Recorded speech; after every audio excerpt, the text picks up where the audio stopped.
Hello दोस्तों, नमस्कार। स्वागत है हमारे new trick with ready channel में। आज अपन बात करेंगे विजन आईएएस टेस्ट सीरीज 12 का ये थर्ड पार्ट है दोस्तों। और ये दोस्तों अपना फुल टेस्ट चल रहा है। और दोस्तों इसमें अपन हर क्वेश्चन को पूरी डिटेल के साथ देखेंगे ताकि दोस्तों एक क्वेश्चन से कम 5 क्वेश्चन आप खुद बना सके। और दोस्तों बीच बीच में अपन ट्रिक्स भी देखेंगे ताकि जो क्वेश्चन आप पढ़े वो आपको ज्यादा दिन तक याद हो जाए और आप वीडियो के बीच में किसी भी तरह से बोर ना हो।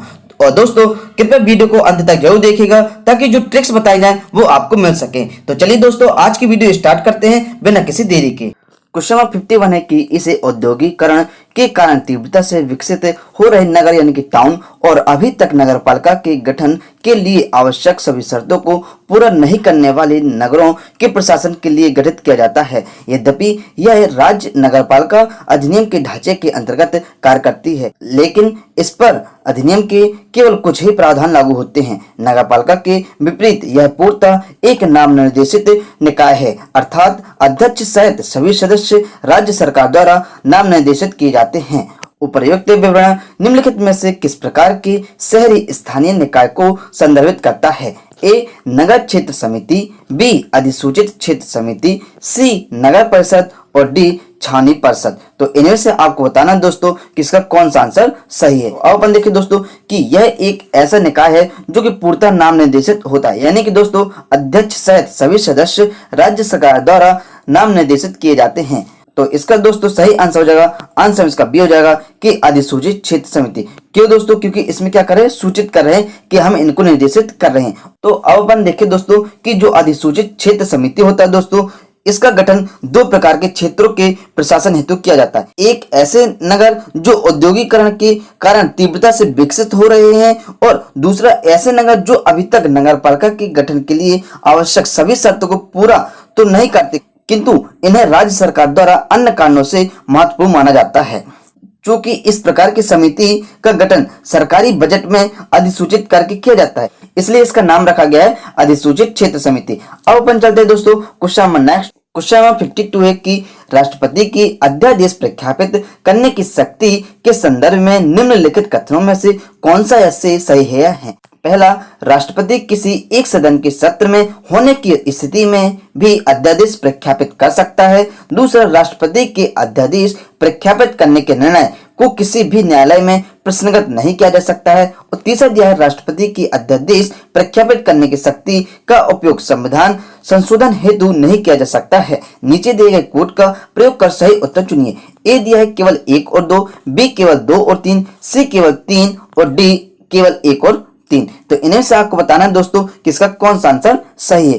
तो अब अपन देखिए दोस्तों, इसमें अपन को बताना है राष्ट्रपति की अध्यादेश प्रख्यापित करने की जो शक्ति है दोस्तों, उसके संदर्भ में अपन को बताना है। तो इसमें दोस्तों पहला दिया है कि राष्ट्रपति किसी एक सदन के सत्र में होने की स्थिति में भी अध्यादेश प्रख्यापित कर सकते हैं। तो यह वाला दोस्तों बिल्कुल सही हो जाएगा, क्योंकि दोस्तों यदि दोनों सदन यदि सत्र में होंगे तो इस स्थिति में दोस्तों जो अध्यादेश होगा वो निरस्त हो जाएगा दोस्तों। और इसमें दोस्तों जो दूसरा दिया है कि राष्ट्रपति के अध्यादेश प्रख्यापित करने के निर्णय को किसी भी न्यायालय में प्रश्नगत नहीं किया जा सकता है, तो ये वाला दोस्तों बिल्कुल गलत हो जाएगा। सन 1970 में जो कपूर बनाम भारत संघ हुआ था दोस्तों, उसमें उच्चतम न्यायालय ने निर्णय दिया था कि राष्ट्रपति के समाधान को दुर्भावना के आधार पर प्रश्नगत किया जा सकता है। इस प्रकार राष्ट्रपति के समाधान को दुर्भावना के आधार पर न्यायिक चुनौती दी जा सकती है, इसलिए दोस्तों दूसरा वाला बिल्कुल गलत हो जाएगा। और इसमें तीसरा दिया है दोस्तों कि राष्ट्रपति की अध्यादेश प्रख्यापित करने की शक्ति का उपयोग संविधान संशोधन हेतु नहीं किया जा सकता है।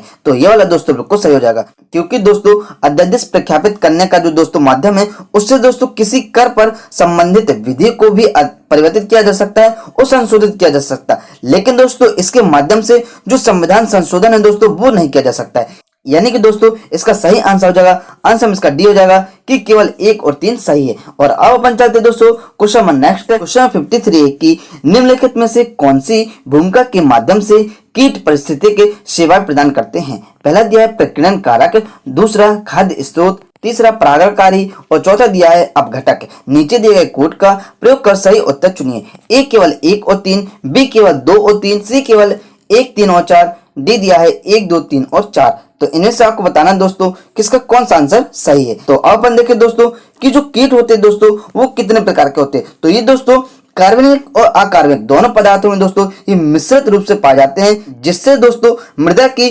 पौरसता और जल जो ग्रहण करने की क्षमता होती है दोस्तों वो बढ़ जाती है। और इससे दोस्तों कौन कौन सी सेवा प्रदान करते हैं तो ये अपन देखें तो इसमें दोस्तों जो पहला दिया है कि प्रकीर्णन कारक दोस्तों यानी कि जो ऊर्जा होता है दोस्तों उसको दोस्तों ये परिवर्तित करते हैं और जो पौधे होते हैं उनके लिए लाभदायक होते हैं दोस्तों, यानी कि परिस्थिति की सेवा ये प्रदान करते हैं दोस्तों। और जो दूसरा दिया है कि खाद्य स्रोत, तो ये वाला दोस्तों बिल्कुल सही हो जाएगा, क्योंकि दोस्तों खाद्य स्रोत का मतलब होता है कि जो कीट होते हैं उसका कोई दूसरा जो जंतु है वो उसका यूज करे, यानी कि उसको भोजन के रूप में उपयोग करता है दोस्तों। तो ये वाला दोस्तों बिल्कुल सही हो जाएगा, क्योंकि दोस्तों जो कीट होते हैं दोस्तों उनको जो देखिए अपन मछली होते हैं वो दोस्तों छोटे छोटे कीटों को खाते हैं, यानी कि दोस्तों जो एक कीट होता है वो दूसरे कीट का स्रोत बनते हैं, यानी कि वो परिस्थिति की सेवा प्रदान करता है दोस्तों। और तीसरा दिया है परागणकारी दोस्तों, तो यह वाला दोस्तों बिल्कुल सही हो जाएगा, क्योंकि दोस्तों अपन देखें तो जो मधुमक्खी होती है दोस्तों वो परागणकारी से ही अपनी शहद बनाती है, और वो दोस्तों ये यानी कि दोस्तों शहद बनाएगी, और जो शहद बनाएगी दोस्तों वो फिर और दूसरे उसका यूज करते हैं, यानी कि दोस्तों ये भी एक परिस्थिति की सेवा प्रदान कर रही है दोस्तों। और जो चौथा दिया है कि अपघटक दोस्तों, तो अपघटक भी बिल्कुल सही हो जाएगा, यानी कि दोस्तों इसका सही आंसर हो जाएगा, आंसर में इसका डी हो जाएगा कि 1, 2, 3 और 4 सही है। अब अपन चलते हैं दोस्तों question number next. Question number 54 है कि द्वितीय गोलमेज सम्मेलन के संदर्भ में निम्नलिखित कथनों पर विचार कीजिए। पहला दिया है यह एकमात्र गोलमेज सम्मेलन था जिसमें महात्मा गांधी ने भाग लिया था, और दूसरा दिया है कि वर्ष 1930 में आरंभ सविनय अवज्ञा आंदोलन महात्मा गांधी के लंदन सम्मेलन से वापसी के पश्चात समाप्त हो गया। उपर्युक्त कथनों में से कौन सा यह से सही है? ए केवल 1, बी केवल 2, सी 1 और 2 दोनों, डी ना तो 1 और ना ही 2। तो इन्हें से आपको बताना दोस्तों कि इसका कौन सा आंसर सही है। तो इसमें शब्द आ रहा है दोस्तों गोलमेज सम्मेलन, तो इसके बारे में देखते हैं दोस्तों। ये दोस्तों गोलमेज जो सम्मेलन हुआ था वो 1930 से और 1932 तक दोस्तों ये चला था, और इसमें दोस्तों इसके दौरान ब्रिटिश भारत में संवैधानिक सुधारों पर विचार विमर्श करने और उन्हें लागू करने के लिए आयोजित 3 सम्मेलनों की एक श्रृंखला थी दोस्तों, और इस श्रृंखला में 3 सम्मेलन आयोजित किए गए थे दोस्तों। और अपन देखें दोस्तों जो पहला गोलमेज सम्मेलन था वो दोस्तों 1930 यानी कि दोस्तों नवंबर 1930 से 1931 तक दोस्तों ये चला था दोस्तों। और द्वितीय गोलमेज सम्मेलन दोस्तों 7 सितंबर को स्टार्ट हुआ था 1931 में ही, और 1 दिसंबर 1931 तक ये खत्म हो गया था दोस्तों। और ये दोस्तों जो दोनों गोलमेज सम्मेलन दोस्तों प्रथम और द्वितीय ये दोस्तों लंदन में आयोजित किए गए थे। और जो तीसरा गोलमेज सम्मेलन था दोस्तों वो नवंबर से दिसंबर 1932 तक दोस्तों ये चला था। और अब अपन देखें दोस्तों कि इसमें अपन को बताना है जो द्वितीय गोलमेज सम्मेलन यानी कि दोस्तों जो 7 सितंबर से 1 दिसंबर 1931 तक चला था, तो उसके बारे में अपन को बताना है दोस्तों। तो इसमें दोस्तों पहला दिया है कि यह एकमात्र गोलमेज सम्मेलन था जिसमें महात्मा गांधी ने भाग लिया था, तो ये वाला दोस्तों बिल्कुल सही हो जाएगा। जो दूसरा दिया है कि वर्ष 1930 में आरंभ सविनय अवज्ञा आंदोलन महात्मा गांधी के लंदन सम्मेलन से वापसी के पश्चात समाप्त हो गया था, तो ये वाला दोस्तों बिल्कुल गलत हो जाएगा, क्योंकि दोस्तों जो महात्मा गांधी वो वहां से जैसे आए थे तो वो वहां से संतुष्ट नहीं थे, इसलिए दोस्तों गांधी जी जैसे वहां से आए थे वैसे उन्होंने फिर से अपना सविनय अवज्ञा आंदोलन प्रारंभ कर दिया था दोस्तों, यानी कि दोस्तों इसका सही आंसर हो जाएगा,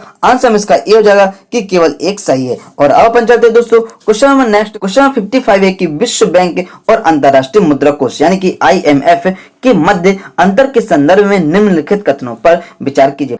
पहला दिया है जहां विश्व बैंक का लक्ष्य निर्धन देशों का विकास है, वहीं IMF राष्ट्रों के मध्य भुगतान और प्राप्तियों की व्यवस्था बनाए रखने के लिए उत्तरदायी है। और दूसरा दिया है जहां IMF विशेष रूप से विकास परियोजनाओं के लिए ऋण प्रदान करता है, वहीं विश्व बैंक का लक्ष्य किसी देश की समग्र वित्तीय आवश्यकताओं को पूर्ण करना है। और इसमें तीसरा दिया है कि जहां IMF केवल राष्ट्रीय सरकारों को ऋण प्रदान कर सकता है, वहीं विश्व बैंक व्यक्तियों को भी ऋण प्रदान कर सकता है। उपरोक्त कथनों में से कौन सा ऐसे सही है?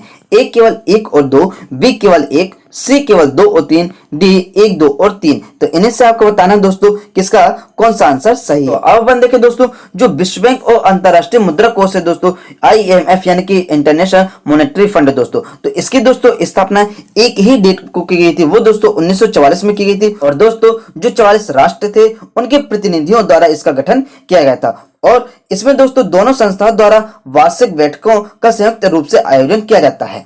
और दोस्तों इसमें मीडिया द्वारा जो व्यापक पैमाने होते हैं उसको इसमें कवर किया जाता है, और इसका दोस्तों जो हेडक्वार्टर है तो वो दोस्तों वाशिंगटन DC में है दोस्तों। इसमें दोस्तों जो पहला ऑब्जेक्ट दिया है कि जहां विश्व बैंक का लक्ष्य निर्धन देशों का विकास है, वही IMF राष्ट्रों के मध्य भुगतान और प्राप्तियों की व्यवस्था बनाए रखने के लिए उत्तरदायी है, तो यह वाला दोस्तों बिल्कुल सही हो जाएगा। और दोस्तों इसमें जो दूसरा दिया है कि जहां IMF विशेष रूप से विकास परियोजनाओं के लिए ऋण प्रदान करता है। वहीं विश्व बैंक का लक्ष्य किसी देश की समग्र वित्तीय आवश्यकताओं को पूर्ण करना है, तो ये वाला दोस्तों बिल्कुल गलत हो जाएगा, क्योंकि दोस्तों जो अंतरराष्ट्रीय मुद्रा कोष होता है वो विशिष्ट परियोजनाओं के लिए ऋण प्रदान नहीं करता दोस्तों, इसलिए दोस्तों दूसरा वाला बिल्कुल गलत हो जाएगा। और जो तीसरा दिया है कि जहां IMF केवल राष्ट्रीय सरकारों को ऋण प्रदान कर सकता है, वहीं विश्व बैंक व्यक्तियों को भी ऋण प्रदान कर सकता है, तो ये वाला दोस्तों बिल्कुल गलत हो जाएगा, क्योंकि दोस्तों विश्व बैंक किसी भी प्रकार से व्यक्तियों को ऋण प्रदान नहीं करता है। यानी कि दोस्तों इसका सही आंसर हो जाएगा, आंसर में इसका बी हो जाएगा कि केवल एक सही है। और अब अपन चलते हैं दोस्तों question number next. Question number 56 है कि सुप्त अवस्था यानी कि टोरपोर जंतुओं में उत्तरजीविता की एक अवस्था के संबंध में निम्नलिखित कथनों पर विचार कीजिए। पहला दिया है सुप्त अवस्था में प्रवेश करने के लिए जंतु अपनी चय उपचय क्रियाओं को मंद करता है और अपनी ऊर्जा आवश्यकताओं को घटा देता है। दूसरा दिया है यह केवल उत्तरी गोलार्ध के पक्षियों और स्तनधारियों द्वारा अपनाई जाती है। और तीसरा दिया है कुछ जंतु प्रतिदिन कुछ घंटों के लिए सुप्त अवस्था में प्रवेश कर सकते हैं। उपर्युक्त कथनों में से कौन से सही हैं? ए दिया है केवल 1 और 3, बी दिया है केवल 2 और 3, सी केवल 1 और 2, डी दिया है 1, 2 और 3। तो इन्हें से आपको बताना है दोस्तों किसका कौन सा आंसर सही है। तो अब अपन बात करें दोस्तों जो सुप्त अवस्था दोस्तों ये क्या कहलाता है? तो सुप्त अवस्था दोस्तों किसी जीव की सामान्यतः शरीर के तापमान एवं चय अपचय की दर की जो मात्रा होती है उसके माध्यम से जो शरीर की गतिविधियां होती है उसको कम करना दोस्तों कहलाता है सुप्त अवस्था। यानी कि दोस्तों जब कोई जंतु सो जाता है तो उसी को दोस्तों बोलते हैं सुप्त अवस्था। और दोस्तों जो सुप्त अवस्था जीव होते हैं वो दोस्तों कम भोजन करके भी बहुत अधिक जीवन जी सकते हैं दोस्तों। और इसमें पहला दिया है कि सुप्त अवस्था में प्रवेश करने के लिए जंतु अपनी चय उपचय क्रियाओं को मंद करता है और अपनी ऊर्जा आवश्यकताओं को घटा देता है, तो यह वाला दोस्तों बिल्कुल सही हो जाएगा। और दूसरा दिया है कि यह केवल उत्तरी गोलार्ध के पक्षियों और स्तनधारियों द्वारा अपनाई जाती है, तो यह वाला दोस्तों बिल्कुल गलत हो जाएगा, क्योंकि दोस्तों पूर्व में यह माना जाता था कि सुप्त अवस्था केवल उत्तरी गोलार्ध के पक्षियों, उत्तरी गोलार्ध मतलब कि दोस्तों जो ठंडे प्रदेश होते हैं अत्यधिक ठंडे प्रदेश वहां के पक्षियों और स्तनधारी द्वारा अपनाई जाती है। लेकिन दोस्तों वर्तमान में यह स्पष्ट हो चुका है कि सुप्त अवस्था को छोटे ऑस्ट्रेलियाई स्तनधारियों और अनेक छोटी ऑस्ट्रेलियाई पक्षी प्रजाति द्वारा भी अपनाया जाता है। यानी कि दोस्तों दूसरा वाला बिल्कुल गलत हो जाएगा।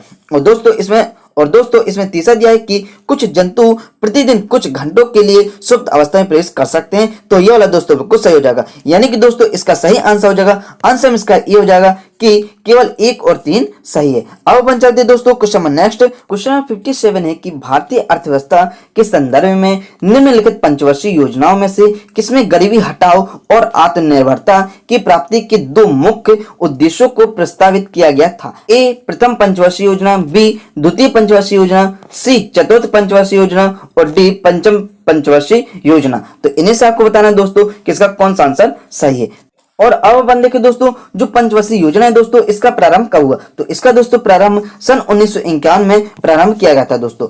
और इसमें दोस्तों होता क्या है, इसका जो उद्देश्य था दोस्तों प्रथम पंचवर्षीय योजना का, उसका यह उद्देश्य था कि देश के संसाधनों के कुशल दोहन, उत्पादन में वृद्धि और सामुदायिक सेवा में सभी के लिए रोजगार के अवसर प्रदान करके लोगों की जीवन स्तर में तीव्र उन्नति को प्रोत्साहित करना था दोस्तों। और इसको दोस्तों प्रथम प्रधानमंत्री जवाहरलाल नेहरू जो थे दोस्तों उनके द्वारा इसको लागू किया गया था। अपन को बताना दोस्तों कि जो गरीबी हटाओ और आत्मनिर्भरता की प्राप्ति के जो 2 मुख्य उद्देश्य थे दोस्तों वो किस पंचवर्षीय योजना में प्रस्तावित किए गए थे दोस्तों। तो दोस्तों इसका सही आंसर हो जाएगा, आंसर इसका डी हो जाएगा कि पंचम पंचवर्षीय योजना दोस्तों। क्यों दोस्तों? क्योंकि दोस्तों जो गरीबी हटेगी दोस्तों वो 1-2 व्यक्ति से दोस्तों नहीं हटेगी, जबकि दोस्तों उसमें लगभग 5 व्यक्तियों को अपना सहयोग करना ही होगा, तभी दोस्तों वो हट पाएगी। और अब अपन चलते दोस्तों क्वेश्चन नंबर नेक्स्ट। क्वेश्चन 58 है कि भारतीय औषधि उद्योग के संदर्भ में निम्नलिखित कथनों में से कौन सा ऐसे सही है या है?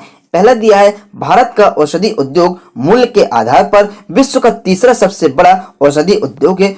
दूसरा है कि ग्रीनफील्ड फार्मा के लिए स्वचालित मार्ग के अंतर्गत 100% प्रत्यक्ष विदेशी निवेश यानी कि FDI की अनुमति दी गई है। और तीसरा दिया है कि हिमाचल प्रदेश में एशिया का सबसे बड़ा औषधि उत्पादन हब अवस्थित है। नीचे दिए गए कोड का प्रयोग कर सही उत्तर चुनिए। ए केवल 1 और 2, बी केवल 2, सी केवल 2 और 3, डी दिया है केवल 1 और 3। तो इन्हें से आपको बताना दोस्तों किसका कौन सा आंसर सही है। तो अब अपन देखें दोस्तों जो भारतीय औषधि उद्योग है दोस्तों, इसके संदर्भ में अपन को बताना है। तो इसमें दोस्तों जो पहला दिया है कि भारत का औषधि उद्योग मूल्य के आधार पर विश्व का तीसरा सबसे बड़ा औषधि उद्योग है। तो ये वाला दोस्तों बिल्कुल गलत हो जाएगा, क्योंकि दोस्तों यदि मूल्य के आधार पर देखें तो भारत तीसरा न होकर दोस्तों 14वें स्थान पर उसका नाम आता है दोस्तों। और यदि तीसरा स्थान देखें तो वो दोस्तों औषधि के उत्पादन की जो मात्रा होती है दोस्तों उसके आधार पर आता है। क्योंकि दोस्तों मूल्य के आधार पर इसलिए नहीं आता क्योंकि जो भारत होता है दोस्तों वो अपने मेडिसिन को विदेश में आयात करता है, जिससे दोस्तों अपने देश में इसकी मूल्य यानी दोस्तों इसका जो मूल्य होता है वो बढ़ जाता है, जबकि विदेश में दोस्तों इसका मूल्य घट जाता है दोस्तों। यानी कि दोस्तों और यही कारण है दोस्तों कि जो भारत है मूल्य के आधार पर 14वें नंबर पर है। और इसमें दोस्तों दूसरा दिया है कि ग्रीनफील्ड फार्मा के लिए स्वचालित मार्ग के अंतर्गत 100% प्रत्यक्ष विदेशी निवेश FDI की अनुमति दी गई। तो ये वाला दोस्तों बिल्कुल सही हो जाएगा, क्योंकि दोस्तों ग्रीनफील्ड यानी कि हरियाली की बात हो रही तो स्वाभाविक सी बात है कि 100% उसमें प्रत्यक्ष विदेश होगा दोस्तों। और इसमें दोस्तों तीसरा दिया कि हिमाचल प्रदेश में एशिया का सबसे बड़ा औषधि उत्पादन हब अवस्थित है। तो ये वाला दोस्तों बिल्कुल सही हो जाएगा दोस्तों। इनको अपन सभी को ट्रिक से याद करेंगे दोस्तों, यानी कि दोस्तों इसका सही आंसर तो हो जाएगा, आंसर इसका सी हो जाएगा कि केवल 2 और 3 सही है। और अब अपन देखिए दोस्तों कि सबसे पहले तो दोस्तों ग्रीन फील्ड यानी कि हरियाली की बात आ रही तो स्वाभाविक सी बात है कि 100% तो होगा। और दोस्तों हिमाचल प्रदेश में इसका सबसे बड़ा औषधि है। कैसे दोस्तों? क्योंकि दोस्तों जो औषधि होती है वो अधिकतर दोस्तों ठंडे यानी कि फ्रिजों में रखी जाती है, यानी कि दोस्तों हिमाचल प्रदेश आ जाएगा। इस प्रकार दोस्तों आपको ये याद हो जाएंगे दोस्तों और आपको भूलेगा नहीं। और अब अपन चलते हैं दोस्तों question number next. Question number 59 है कि हाल ही में सुर्खियों में रही विश्व की सबसे बड़ी उष्णकटिबंधीय आर्द्रभूमि पेंटानल निम्नलिखित देशों में से किनके मध्य विस्तारित है? ए केन्या, युगांडा और तंजानिया, बी संयुक्त राज्य अमेरिका और कनाडा, सी थाईलैंड, लाओस और कंबोडिया, और डी दिया है बोलिविया, ब्राजील और पराग्वे। तो इसमें दोस्तों आपको बताना है कि इसका कौन सा सही आंसर है। तो अब अपन देखिए दोस्तों उष्णकटिबंधीय जो आर्द्रभूमि यानी कि पेंटानल दोस्तों, तो दोस्तों इसका सही आंसर हो जाएगा, आंसर इसका डी हो जाएगा कि बोलिविया, ब्राजील और पराग्वे। कैसे दोस्तों? देखिए इसमें शब्द आ रहा है पेंटानल, यानी कि दोस्तों पेंटो की बात आ रही। तो पेंट दोस्तों कहाँ? पेंट दोस्तों बहुत जल्दी जल जाते हैं यानी कि ब्राजील, और उसमें दोस्तों हल्के हल्के से पराग लगे रहते हैं। और दोस्तों जो पेंट होता है वो बोलता नहीं यानी कि बोलिविया।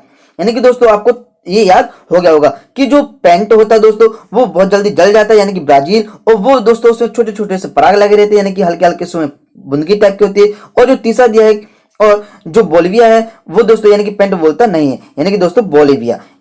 और अब अपन चलते हैं दोस्तों question number next. Question number 60 है कि मुगल काल के दौरान कृषि की दशा के संदर्भ में निम्नलिखित कथनों में से कौन सा ऐसे सही है?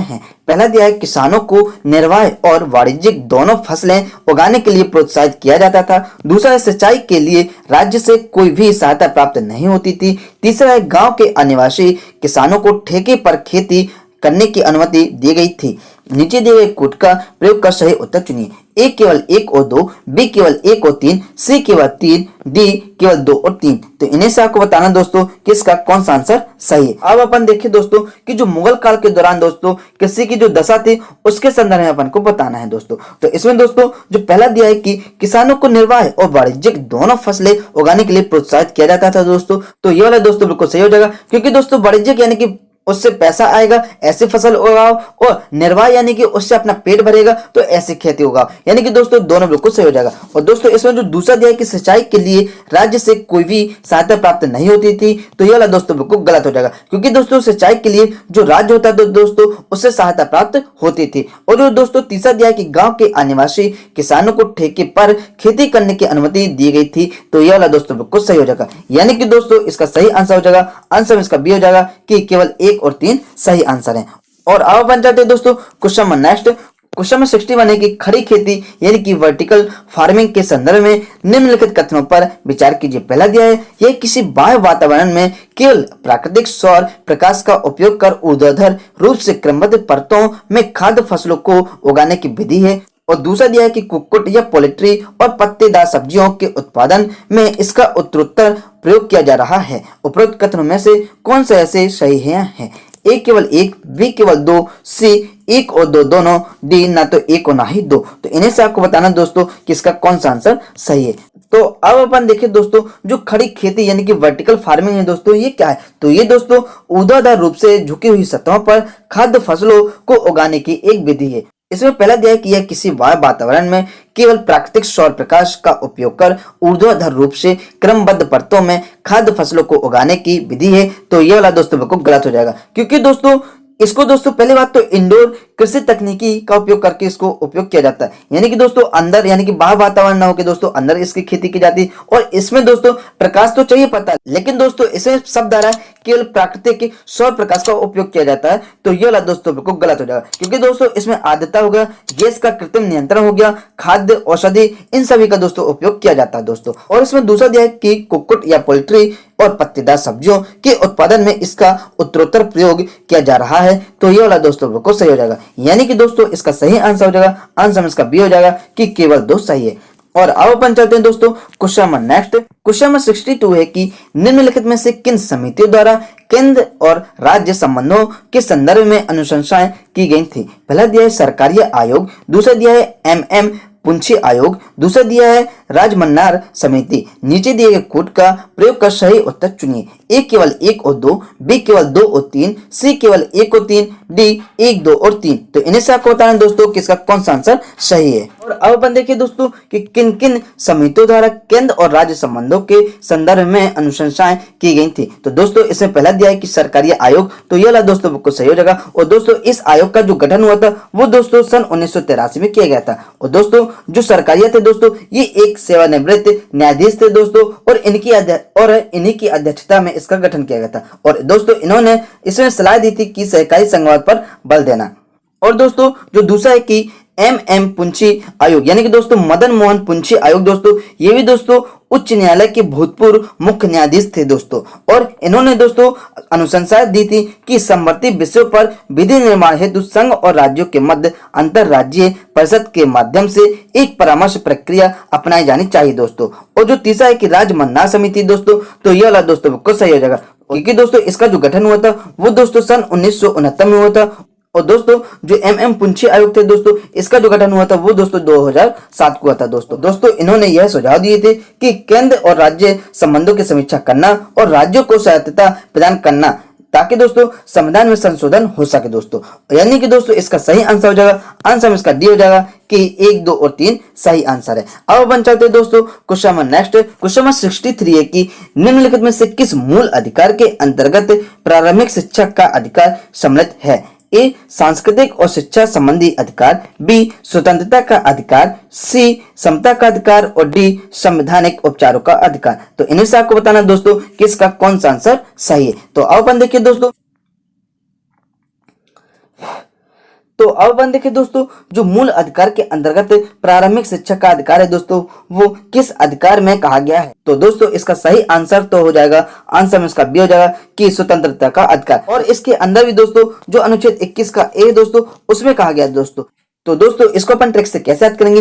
एक कोई दोस्तों बच्चा है, उसको दोस्तों वो 1 से 2 साल का हुआ दोस्तों, और उसको अपन तुरंत ही स्कूल भेज देते हैं दोस्तों कि जाओ और ABCD पढ़कर आओ दोस्तों। यानी कि दोस्तों कोई बच्चा है, उसको अपन जैसे दोस्तों वो 2 से 1 साल के बीच में रहता है, वैसे ही दोस्तों अपन कहाँ भेज देते हैं, उसको दोस्तों स्कूल भेज देते हैं कि जा भाई तू ABCD पढ़ के आ दोस्तों। क्यों? क्योंकि अभी ये तुम्हारी प्रारंभिक शिक्षा है दोस्तों। इस प्रकार दोस्तों आपको याद हो गया होगा दोस्तों। यदि आपको किसी भी टॉपिक से संबंधित कोई ट्रिक चाहिए तो आप कमेंट जरूर करिए दोस्तों, उस टॉपिक पे मैं वीडियो जरूर बनाऊंगा। और दोस्तों यदि आपको वीडियो दोस्तों अच्छी लग रही हो तो इस वीडियो को दोस्तों लाइक जरूर करें। और दोस्तों यदि आप हमारे चैनल पर नए हो तो इस चैनल को दोस्तों सब्सक्राइब जरूर कर लेना, ताकि दोस्तों आप भी हमारे परिवार के सदस्य बन सके। और चलिए दोस्तों अब अपन चलते हैं दोस्तों question number next. Question number 64 है कि प्राय सुर्खी में रहने वाले आरोग्य सेतु ऐप के संदर्भ में निम्नलिखित कथनों पर विचार कीजिए। इसे पहला दिया है कि यह उपयोगकर्ता को कोविड-19 पॉजिटिव रोगी के साथ उसके अंतःक्रिया के संबंध में सूचित करने के लिए एक संपर्क पता लगाने वाला ऐप है। और दूसरा दिया है कि यह वायु मार्ग और रेल मार्ग द्वारा यात्रा के लिए अनिवार्य है। उपरोक्त कथनों में से कौन सा ऐसे सही है। ए केवल 1, बी केवल 2, सी 1 और 2 दोनों, डी ना तो 1 और ना ही 2। तो इन्हें से आपको बताना दोस्तों कि इसका कौन सा आंसर सही है। तो अब अपन देखें दोस्तों कि इसमें दोस्तों जो पहला दिया है कि जो आरोग्य सेतु ऐप है दोस्तों, ये किसी भी कोरोना पॉजिटिव व्यक्ति होगा तो उसका दोस्तों अपन को एड्रेस बता देगा कि आपके संपर्क में ये व्यक्ति आ रहा है और इसको दोस्तों कोरोना है। तो दोस्तों ये वाला तो बिल्कुल सही हो जाएगा।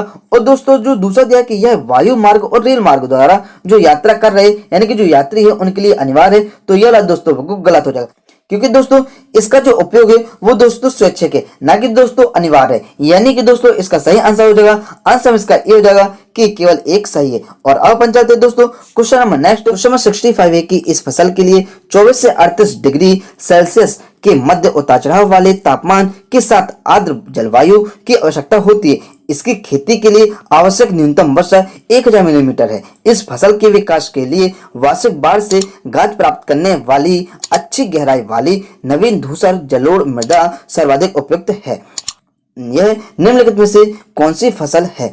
ए कपास, बी गेहूं, सी पटसन और डी गन्ना। तो इन्हें से आपको बताना है दोस्तों कि इसका कौन सा आंसर सही है। अब अपन देखिए दोस्तों कि यह एक ऐसी फसल है जिसमें दोस्तों 24 से 38 डिग्री सेल्सियस तो दोस्तों तापमान चाहिए पड़ता है, लेकिन दोस्तों उसमें जो आवश्यकता वर्षा की होती है दोस्तों वो लगभग दोस्तों 1000 मिलीमीटर दोस्तों। तो इसका सही आंसर हो जाएगा, आंसर इसका सी हो जाएगा कि जो पटसन है दोस्तों इसके लिए 1000 न्यूनतम दोस्तों वो भी मिलीमीटर वर्षा आवश्यकता होती है दोस्तों। और दोस्तों जो पटसन यानी कि दोस्तों जिसको जूट बोलते हैं, ये कपास के बाद भारत की दूसरी सबसे महत्वपूर्ण तंतु फसल है दोस्तों। और अब अपन चलते दोस्तों क्वेश्चन में नेक्स्ट। क्वेश्चन में 66 है कि भारत में न्यायिक सक्रियता के संदर्भ में निम्नलिखित कथनों में से कौन सा से सही है? इसे भारत के संविधान में परिभाषित किया गया है। दूसरा है इसने शक्तियों के पृथक्करण के सिद्धांत को सुदृढ़ता प्रदान की है। और तीसरा दिया है कि इसने कार्यकारी उत्तरदायित्व को लागू किया है। नीचे दिए गए कोड का प्रयोग कर सही उत्तर चुनिए। ए केवल 1, बी केवल 3, सी केवल 1 और 2, डी केवल 2 और 3। तो इन्हें से आपको बताना है दोस्तों कि इसका कौन सा आंसर सही है। तो अब अपन देखिए दोस्तों जो न्यायिक सक्रियता है दोस्तों इसके संदर्भ में अपन को बताना है। तो दोस्तों इसमें जो पहला दिया है कि इसे भारत के संविधान में परिभाषित किया गया है, तो यह वाला दोस्तों बिल्कुल गलत हो जाएगा। क्योंकि दोस्तों जो न्यायिक सक्रियता दोस्तों जो शब्द है इसको दोस्तों 1970 में लाया गया था। यानी कि दोस्तों इसका जो पहला वाला है ये वाला दोस्तों बिल्कुल गलत हो जाएगा।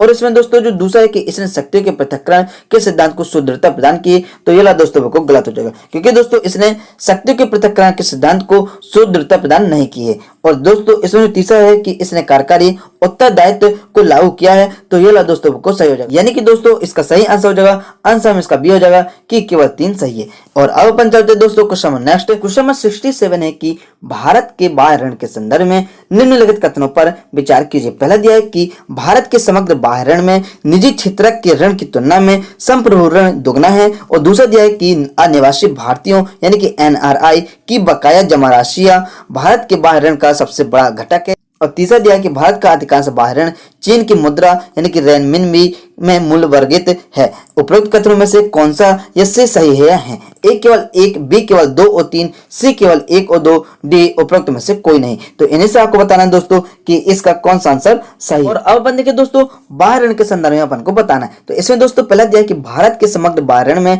निजी क्षेत्र के ऋण की तुलना में संप्रभु ऋण दोगुना है। तो यह दोस्तों बिल्कुल गलत हो जाएगा, क्योंकि दोस्तों ये दोगुना ना होके ये दोस्तों 4 गुना है। और दूसरा दिया है कि अनिवासी भारतीयों यानी कि एनआरआई की बकाया जमा राशियां भारत के बाह्य ऋण का सबसे बड़ा घटक है। तो ये वाला दोस्तों बिल्कुल गलत हो जाएगा, क्योंकि दोस्तों जो जमा राशियां हैं वो दोस्तों भारत के बाह्य ऋण का सबसे बड़ा घटक नहीं है। जबकि दोस्तों इसमें आप हाल ही में 2019 में दोस्तों तो देखें तो उसमें दोस्तों 3% की कमी आई है, यानी कि दोस्तों 3% का घाटा हुआ है। और दोस्तों इसमें जो तीसरा दिया है कि भारत का अधिकांश बाह्य ऋण चीन की मुद्रा यानी कि रेनमिनबी में मूल्य वर्गित है। तो ये वाला दोस्तों बिल्कुल गलत हो जाएगा, क्योंकि दोस्तों भारत का यदि अपन अधिकांश बाह्य ऋण देखें तो वो दोस्तों चीन की मुद्रा न होकर अमेरिका की जो डॉलर मुद्रा दोस्तों उसमें मूल्य वर्गित है। यानी कि दोस्तों इसका सही आंसर हो जाएगा, आंसर इसका डी हो जाएगा कि उपरोक्त में से कोई नहीं दोस्तों। और अब अपन चलते दोस्तों क्वेश्चन नेक्स्ट। क्वेश्चन नंबर 68 है कि निम्नलिखित रोगों पर विचार कीजिए। पहला हेपेटाइटिस ए, दूसरा हेपेटाइटिस बी, तीसरा मानव प्रतिरक्षा न्यूनता विषाणु यानी कि HIV, और चौथा दिया है कि सिफिलिस। उपरोक्त में से कौन से रक्त जनित रोग हैं? ए केवल 1 और 2, बी केवल 2, 3 और 4, सी केवल 1 और 3, डी 1, 2, 3 और 4। तो इनमें से आपको बताना है दोस्तों कि इसका कौन सा आंसर सही है। तो अब अपन देखें दोस्तों जो रक्त जनित रोग है दोस्तों ये क्या कहलाते हैं? तो ये दोस्तों ऐसे सूक्ष्मजीवी जैसे कि विषाणु या जीवाणु होते हैं जो रक्त में संचित होते हैं और लोगों में रोग उत्पन्न कर सकते हैं, कहलाते हैं दोस्तों रक्त जनित रोग। और इसमें दोस्तों अपन देखें तो इसमें दोस्तों जो पहला दिया है कि हेपेटाइटिस ए, तो ये ला दोस्तों बिल्कुल गलत हो जाएगा, क्योंकि दोस्तों ये रक्त समूह के दोस्तों ये जो जल होता है दोस्तों यदि अपन प्रदूषित जल पीते हैं तो उसके कारण दोस्तों हेपेटाइटिस ए होता है। यानी कि दोस्तों पहला वाला बिल्कुल गलत हो जाएगा। और जो दूसरा दिया है कि हेपेटाइटिस बी दोस्तों, तो ये वाला दोस्तों बिल्कुल सही हो जाएगा। और तीसरा दिया कि मानव प्रतिरक्षा न्यूनतम विषाणु यानी कि HIV, तो ये वाला दोस्तों बिल्कुल सही हो जाएगा। और जो चौथा दिया कि सिफिलिस, तो ये वाला दोस्तों बिल्कुल सही हो जाएगा। और दोस्तों जो मलेरिया है वो भी दोस्तों एक रक्त जनित रोग है, यानी कि दोस्तों इसका सही आंसर हो जाएगा, आंसर में इसका बी हो जाएगा कि केवल 2, 3 और 4 सही है। अब अपन चलते हैं दोस्तों क्वेश्चन नेक्स्ट। क्वेश्चन नंबर 69 है कि व्यवहार्यता अंतराल वित्त पोषण योजना के संदर्भ में निम्नलिखित कथनों पर विचार कीजिए। पहला दिया है इसके तहत वित्त पोषण केंद्र और राज्य दोनों सरकारों द्वारा उपलब्ध कराया जाता है। दूसरा दिया है कि यह योजना सामाजिक क्षेत्र की परियोजनाओं को पूरा करने के लिए बनाई गई है। उपरोक्त कथनों में से कौन सा ऐसे सही है? ए केवल 1, बी केवल 2, सी 1 और 2 दोनों, डी ना तो 1 और ना ही 2। तो इन्हें से आपको बताना है दोस्तों कि इसका कौन सा आंसर सही है। तो अब अपन देखें दोस्तों कि इसमें अपन को बताना है जो वित्त पोषण दोस्तों योजना है इसके संदर्भ में अपन को बताना है। तो दोस्तों इसमें जो पहला दिया है कि इसके तहत वित्त पोषण केंद्र और राज्य दोनों सरकार द्वारा उपलब्ध कराया जाता है, तो ये वाला दोस्तों बिल्कुल गलत हो जाएगा, क्योंकि दोस्तों ये जो होती है वित्त मंत्रालय द्वारा संचालित एक प्लान योजना होता है दोस्तों, और इस योजना को दोस्तों जो होता है केवल केंद्र सरकार द्वारा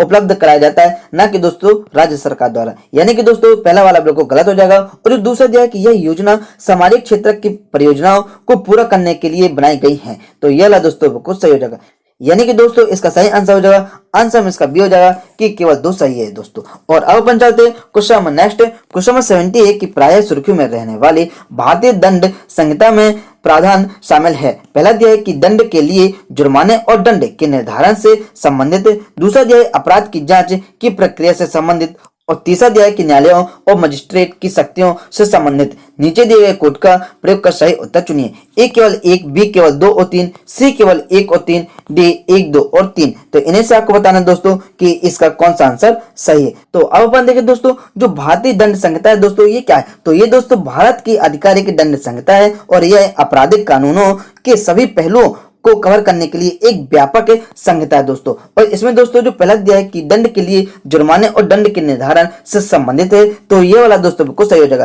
क्योंकि दोस्तों ये जो होती है विभिन्न अपराधों को वर्णित करती है और उन्हें कई श्रेणियों में वर्गीकृत करती है। और दोस्तों जो दूसरा है कि अपराध की जांच की प्रक्रिया से संबंधित है, तो ये वाला दोस्तों बिल्कुल गलत हो जाएगा, क्योंकि दोस्तों ये किसी प्रकार से अपराध की जांच नहीं करती दोस्तों, जबकि जो अपराध की जांच होती है वो दोस्तों दंड प्रक्रिया संहिता होती है दोस्तों, यानी कि जो CRPC दोस्तों की धारा होती है वो दोस्तों करती है। और जो तीसरा दिया है कि न्यायालयों और मजिस्ट्रेट की शक्तियों से संबंधित है, तो ये वाला दोस्तों बिल्कुल गलत हो जाएगा, क्योंकि दोस्तों जो न्यायालय और मजिस्ट्रेट की जो शक्ति होती है वो दोस्तों दंड प्रक्रिया संहिता 1973 होता है उससे संबंधित होती है, ना कि दोस्तों भारतीय दंड संहिता प्रक्रिया से, यानी कि दोस्तों इसका सही आंसर हो जाएगा, आंसर में इसका ए हो जाएगा कि केवल 1 सही। और अपन देखें दोस्तों कि जो भारतीय दंड संहिता और जो दंड प्रक्रिया संहिता है दोस्तों, इनको अपन दोस्तों कैसे समझेंगे। देखिए दोस्तों अपन एक उदाहरण से समझते हैं कि यदि कोई चोरी करता है तो भारतीय दंड संहिता की जो धारा होगी वो 379 के अंतर्गत उसे दोस्तों 3 वर्ष के कारावास की सजा और जुर्माने के रूप में दंड दिया जा सकता है। अतः यानी कि अपन कहें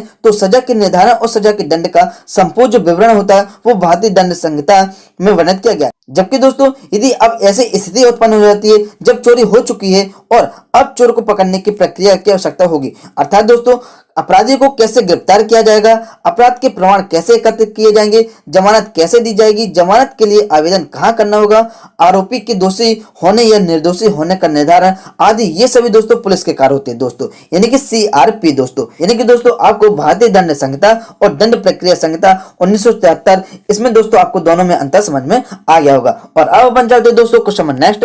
क्वेश्चन नंबर 71 है कि केंद्रीय अन्वेषण ब्यूरो यानी कि CBI के निदेशक के संदर्भ में निम्नलिखित कथनों पर विचार कीजिए। पहला दिया है इसकी नियुक्ति प्रधानमंत्री की अध्यक्षता वाली 5 सदस्यीय समिति की अनुशंसा के आधार पर की जाती है। दूसरा दिया कि CBI के निदेशक को हटाने या निलंबित करने का प्राधिकार केवल केंद्रीय सतर्कता आयुक्त के पास है। उपरोक्त कथनों में से कौन सा ऐसे सही है? ए केवल 1, बी केवल 2, सी 1 और 2 दोनों, डी ना तो 1 और ना ही 2। तो इन्हें से आपको बताना है दोस्तों कि इसका कौन सा आंसर सही है। तो अब अपन देखें दोस्तों कि इसमें जो पहला दिया है कि इनकी जो नियुक्ति होती है वो प्रधानमंत्री की अध्यक्षता वाली 5 सदस्यीय समिति की अनुशंसा के आधार पर की जाती है, तो ये वाला दोस्तों को गलत हो जाएगा, क्योंकि दोस्तों जो इनकी नियुक्ति होती है तो वो दोस्तों 3 सदस्यीय समिति की अनुशंसा पर केंद्र सरकार द्वारा दोस्तों की जाती है, यानी कि दोस्तों पहला वाला बिल्कुल गलत हो जाएगा। और जो दूसरा है कि सीबीआई के निदेशक को हटाने या निलंबित करने का प्राधिकार केवल केंद्रीय सतर्कता आयुक्त के पास है, तो ये वाला दोस्तों बिल्कुल गलत हो जाएगा, क्योंकि दोस्तों सीबीआई को हटाने या उनको निलंबित करने के जो प्राधिकार है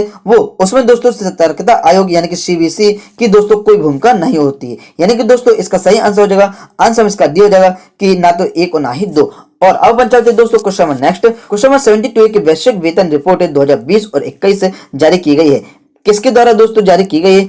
ए दिया है अंतरराष्ट्रीय श्रम संगठन द्वारा, बी विश्व बैंक द्वारा, सी विश्व आर्थिक मंच द्वारा और डी दिया है अंतरराष्ट्रीय मुद्रा कोष द्वारा। दोस्तों जो वेतन होगी दोस्तों वो किसको मिलेगी? वो दोस्तों श्रम को मिलेगी, यानी कि दोस्तों जो व्यक्ति काम करेगा उसी को तो मिलेगी। यानी कि दोस्तों इसका सही आंसर हो जाएगा, आंसर इसका ये हो जाएगा कि अंतरराष्ट्रीय श्रम संगठन द्वारा ये जारी की जाती है। और अब अपन चलते दोस्तों question number next. Question number 73 है कि ये विशालकाय तारों के सुपरनोवा के रूप में अंत होने और उनके कोर यानी कि केंद्रीय जो भाग होता है उसके ध्वस्त होने पर निर्मित होते हैं। ये अपने द्रव्यमान को 20 किलोमीटर व्यास के अंदर संकुलित कर लेते हैं। इनका घनत्व इतना अधिक होता है कि एक छोटे चम्मच पदार्थ का वजन भी 1 बिलियन यानी कि 1 अरब टन होगा। औसतन इस तारे का गुरुत्वाकर्षण पृथ्वी के गुरुत्वाकर्षण से 2 बिलियन यानी कि 2 अरब गुना अधिक प्रबल होता है। उपर्युक्त परिच्छेद में वर्णित तारा संदर्भित करता है ए क्वासर को, बी श्वेत वामन को, सी न्यूट्रॉन को और डी लाल दानव को। तो इन्हें से आपको बताना है दोस्तों कि इसका कौन सा आंसर सही है। तो अब अपन देखिए दोस्तों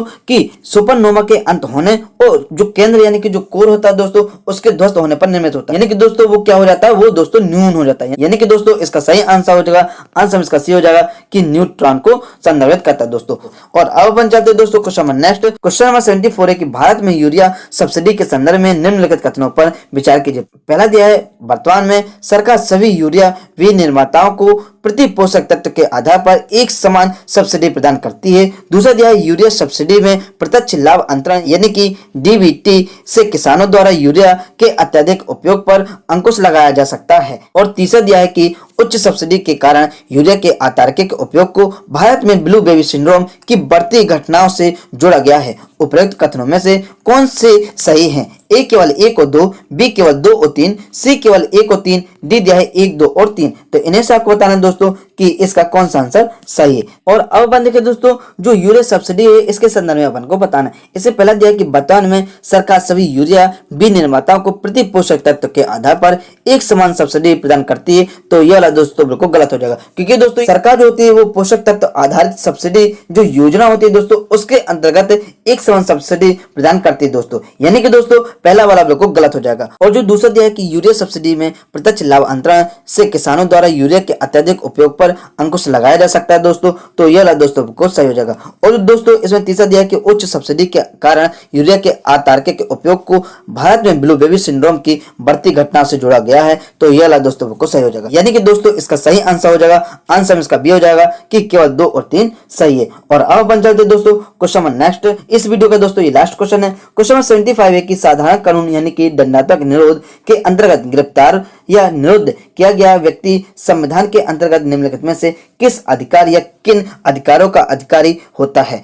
पहला दिया यदि मजिस्ट्रेट निरोध की अवधि में वृद्धि नहीं करता है तो 1 माह पश्चात रिहा होने का अधिकार है। दूसरा है कि विधि व्यवसायी से परामर्श और उसके द्वारा प्रतिरक्षा कराने का अधिकार है।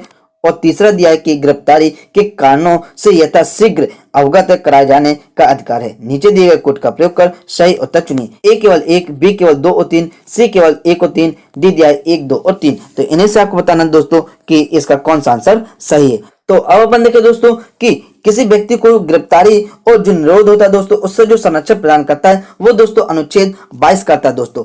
और इसमें पहला दिया है कि यदि मजिस्ट्रेट निरोध की अवधि में वृद्धि नहीं करता है तो 1 माह पश्चात रिहा होने का अधिकार है। तो यह वाला दोस्तों बिल्कुल गलत हो जाएगा, दोस्तों दंड अधिकारी द्वारा आगे निरोध अधिकृत नहीं किए जाने पर 24 घंटे के बाद रिहा होने का अधिकार है, ना कि दोस्तों 1 माह के बाद है।